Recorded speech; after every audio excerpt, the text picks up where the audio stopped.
Hello students, I'm Dr. Himanshu Kandpal, Assistant Professor English, Government MS College for Women, Bikaner. In the previous video, we have discussed in brief about the essay Machines and Emotions written by one of the famous writers, Bertrand Russell. In that video, we have also discussed about the writer Bertrand Russell. In this essay, we will discuss the summary of Machines and Emotions. In the essay Machines and Emotions, Bertrand Russell describes some of humanity's natural instincts, desires, and cultural practices. What is natural to human nature? Then Russell explains how machines are beneficial or harmful to our general nature and our nurtured or learned cultural practices. He talks about the advantages and disadvantages of machines. So he begins the essay with the question whether machines will destroy emotions or emotions will destroy, which was for the first time raised by the writer Samuel Butler in his novel Eragon, but there it was not raised seriously. But in this essay, Russell takes up the question here quite seriously. There's a misprint in that. Butler, instead of Butler, read Bertrand Russell. So in the essay, Russell says that ideally there is no opposition between machines and emotions. Every child loves to play with machine toys. As he grows, he loves bigger and more powerful machines. This is a natural instinct, we can say. Nations of the East that have a tradition of machine-less civilization are also attracted towards machine. If a Westerner praises the people of the East for their civilization, they are annoyed. They become angry. Why? Because they think that the Westerners are being mocked for their civilization. The Westerners are making fun of them for their civilizations because till now they are unable to have that favorable kind of conditions for industrialization or for the use of machines. So they think that they are being mocked for their civilization, which valued life more than machines. At the time, there were some sentimental oppositions from persons like Peacock, Rousseau's followers, the Romantic poets, and people like William Morris. Their arguments were not based on reason. The writer says that their arguments were not based on reason. Because we can here take the example of romantic poet William Wordsworth, like in his one of his poems, uh, which is a very famous one, "The World is Too Much with Us." The writer talks about industrial revolution, and he talks about the darker side of industrial revolution, that is capitalism and material. And the poem is "The World is Too Much with Us." In that poem, he says that the world is too much with us, late and soon, getting and spending, we lay waste our powers, little we see in nature that is ours, we have given our hearts away a sordid boon. So this was a kind of a sentimental opposition from the writers, but it is but Russell feels that the arguments were not based on reason, because he feels that there are two sides of machines. They are beautiful and powerful for those who own them, but do not work with them. But machines are hateful to those who work with them and have to bear with the noise, dust, and slag that machines create. It means like machines create nuisance to those who have to work with them, not with the people, not with the masters, but with the slaves. The owners of the machines argue that for all this, the workers get more money than their forefathers ever did. The owners of the machines. It means like industrialization has brought boon to the civilization, and it has made their owners rich. And they have become progressive in life by the use of machines, but they do not know that they are the masters, they own that machines. But it is the problem is actually created with the workers who work with the machines. The religious and moral teachers speak ill of money and machines because they are paid great sums of money for preaching against machines. Now he's talking about the religious and moral teachers who speak ill of money and machines because they are paid great large amounts of money for preaching against machines, that machines are not good for human life, that industrialization is not good, and many things like that. If money got from working a machine adds to happiness, there is nothing that can be said against machines. Okay. We can say that if working on machines we get a good payment, it adds to happiness because one is happy if as one is wealthy. Then it cannot be said again, then can that much cannot be said against machines. But this fact must be thoroughly examined from the psychological point of view, whether money can really give happiness in life. But it is a matter of psychological examination, that it is money that is important in life, or it is happiness that is important in life, or money can really give happiness in life. But we can say, like, up to some stage, income, wealth is necessary to provide for the basic necessities of life. But once it turns into the but once it turns it to the materialistic greed, it turns life to havoc, because a person now wants to um, attain more and more and more wealth, and it never leads to happiness. For those whose physical needs are not sufficiently met, money is absolutely necessary for them. Yes, it is necessary for living life. But the writer want to talk about those people whose physical needs have been sufficiently met, and for them emotions are more valuable than money. It can be said that we want more money because we want more material goods. It is not true. To have more materialistic pleasures in life, and it is not good. We want more money because we want to impress our neighbors and to express their praise, admiration, and respect. The actual things purchased by money become less important.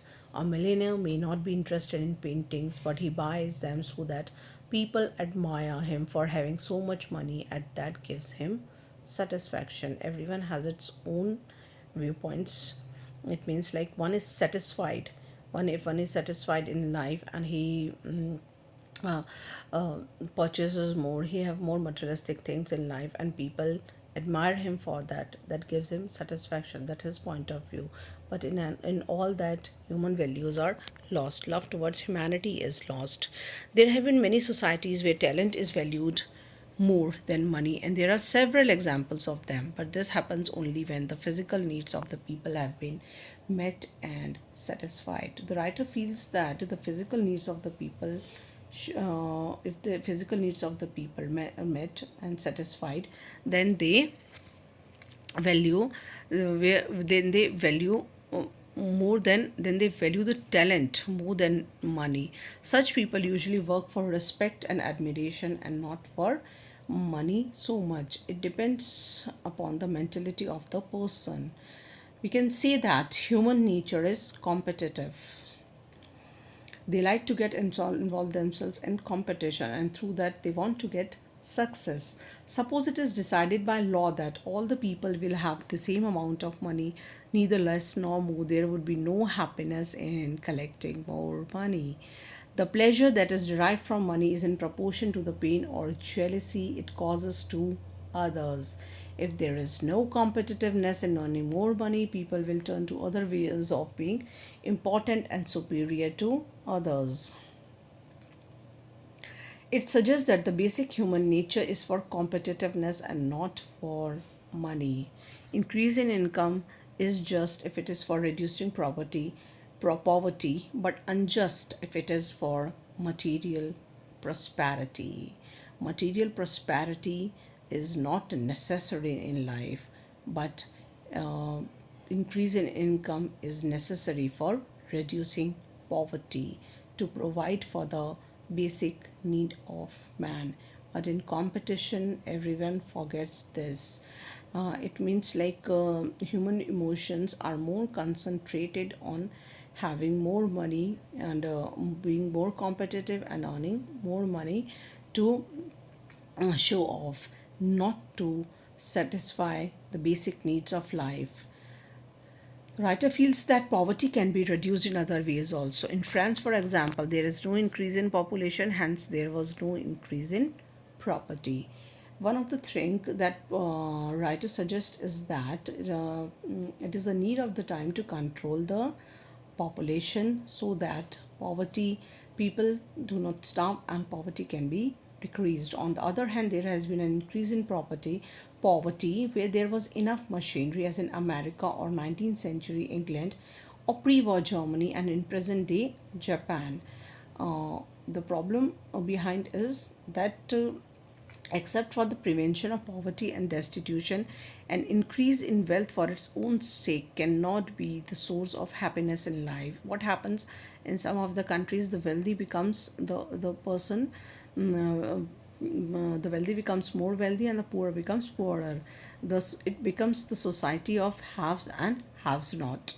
Machines want machine like qualities in men, such as reliability, punctuality, regularity, and exactness. Yes, machine want machine like qualities. But human instinct wants a change and is addicted to irregularity, spontaneous and emotional satisfaction. But the writer says that it is not like mindless running over the materialistic things of life and forgetting the basic human nature, which also demands from a person irregularity, spontaneity, and emotional satisfaction. There are qualities just opposite to those found in the machines. When the natural instincts are not satisfied, they become rebellious, and this is the reason of the world wars in our days. Press and poli- Press and politicians, for their own advantage, encourage people for wars as a measure of relief from a machine-like qualities. The present desire for war can be discouraged if people have some opportunity to do something different or new from their routine work. People should not be frustrated, they should not be stressed out. Instead of that, and to avoid wars, what they should do, they should try something new. This can be done by granting 1 month free pay once in a year so that they may do whatever they want. The money involved in granting 1 month's leave will be less than what is spent on war.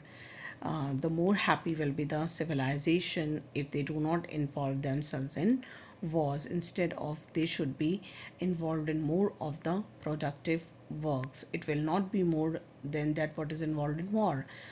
The writer again feels that machines have changed our life, but they have done nothing for our instinct and emotions. They have changed our life. Yes, now it is easy for human being to carry on with the works easily and on time. But workers want change from their mechanized life. Psychology has not helped us in understanding human nature. It does not suggest as to what can be done to satisfy our desire for change, spontaneity, and initiative. Merely by preaching that one should not do harmful act, our instinct cannot be restrained. Means preaching is not enough in life. Something solid has to be done to control to have control over the things that make life miserable. Moreover, our instincts are of different nature and they differ from man to man. Psychoanalysis should take up this problem seriously. For the present, it is necessary that each person should be given opportunity and freedom for some time every year to do something different so as to satisfy his desire for irregularity and change. Science and machine have greatly helped us physically, but they have done nothing for our emotional happiness. And emotional happiness can be gained when we change our routine, when we change our machine like routine, when we change our attitudes towards running toward the not running toward the materialistic things of life. Though science and machines have they are responsible for the progress in life, but they are unable to satisfy the emotional happiness. They have emotional, they have not helped in attaining that human values that make life happy. So the theme and the message that Russell gives, it makes the argument that people want wealth in order to be able to obtain material goods, but more so to gain respect from other people. This is the mentality of people that have changed. Like want obtain instead of obtaining material goods, because now they are satisfied with their materialistic goods, but through that materialistic goods or through that wealth they want to gain respect from other people. They want to show that they are rich, and they are more happy, and in this sense they have lost that human values, like that human values which they should possess being wealthy. In other cultures, he gave example of how respect is raised someone's standard by birth, art of wisdom, all depending on the cultures and historical periods. Therefore, it is not wealth that we naturally believe is necessary in order to obtain happiness. It is the respect born out of the competition. This is Russell's logical argument for what we would probably call an obvious ethical argument. Since wealth is not inherently necessary for happiness, emotions play a vital role in making a man happy. Time has proved that a wealthy person may not be happy, but instead of that, emotions, human feelings, they play a major role in making a man happy, and it gives, though he if he has, if got the basic necessities of life, then he can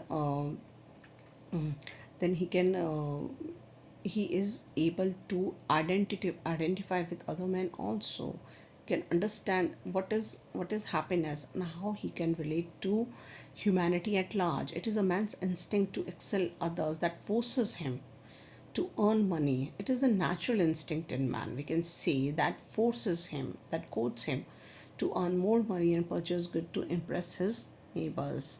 So what is important? Moral self control and external prohibition of harmful acts are not adequate methods of dealing with our anarchic instinct. Moral self control and external prohibition. What is the adequate method? It is not only moral self control and prohibition of harmful acts. The only adequate method is to discover. It is the need to discover what are the needs of our instinctive nature, and then to search for the least harmful ways of satisfying them. What is that satisfy the instinct of human nature, and then to search for the least harmful ways of satisfying them. Machines have made people and nations rich and prosperous, but they have not succeeded in making them happy. This is clear from the fact that during the last century, the world has seen two world wars and a great and huge amount of loss of money and goods.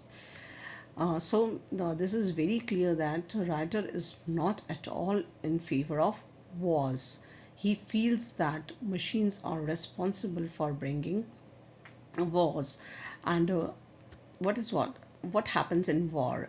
Death and destruction. Humanity never survives when two countries or many countries are involved in war. It only brings havoc. It brings only death and destruction in life. So it brings about a loss of money. Instead of that, human should find more instinctive ways to be happy.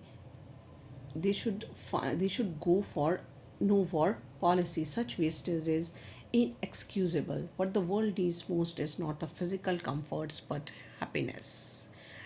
Happiness is a psychological necessity, whereas the comforts are needed for the physical well being only.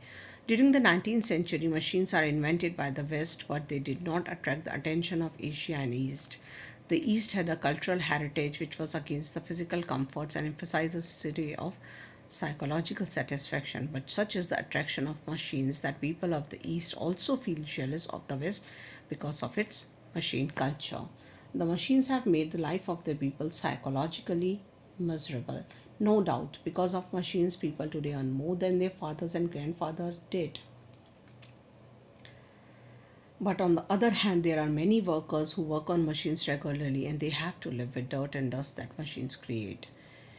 Moreover, machines expect their workers to have a machine like quality, which are regularity, changelessness, and exactness, and there is no relief for the workers from these machines like qualities. Working continuously and for long hours on the machine, they have nothing fresh or new for them in life to do. The desire to do something new or unusual is never satisfied, and they become more and more irritated and dissatisfied with the work. They have no opportunity to do anything which will satisfy their desire to do something different. So, the use of the machines, according to writer, can only be justified only if it is used for the reduction of poverty and destitution, starvation, but beyond that, the desire to have more money, more and more money turns human beings into machines. These things should be avoided.